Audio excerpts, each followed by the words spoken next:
Avvalo, assalomu alaykum va rahmatullohi taala va barakatuh. Alloh taolo barchalarimizni yaxshilik kunlarda, xursandchilikda, mana ayniqsa mavlud oylari turibmiz. Payg'ambarimiz sollallohu alayhi vasallamga ko'p salovat aytishda Alloh taolo barchamizni sobit qadam qo'ydi. Alloh bandaga shunday mehribonki, bir marta qilgan yaxshiligiga ko'p ajr beruvchi zot Alloh taolo. Alloh taologa bir marta subhanalloh deng. Subhanalloh nima degani? Robbim seni shirkdan, boshqa bir yomon holatlardan seni poklayman. Dilimizdan, o'zimiz. Alloh taolo pok zot. Alloh taolo pok zot. Raufur Rahim zot.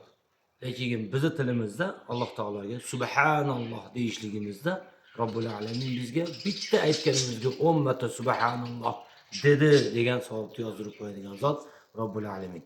Shunday zotga zot o'zini tanitib qo'yganiga beadad shukrlar bo'lsin. Azizlar, har birimizni, har kunimizni zikr bilan, amal bilan, solih amalda Alloh taolo sobit qadam qilsin. Inshaalloh azizlar, Allohning baytiga dunyoda qilayotgan bu joydagi bitmatda bir marta subhanalloh deganimizga 10 ta savob bersa, Madina-i Munavvarada, Masjid Nabaviyda 1000 marta, Saudiyada, ya'niki Ka'ba-i Muazzamada 100 ming marta subhanalloh degan savob beriladi. Shu ajrdan Xudo bahra oldirsin har birimizni. Boraman deganlarga murojaatimiz inshaalloh, boraman deganlar bemalol murojaat qilinglar.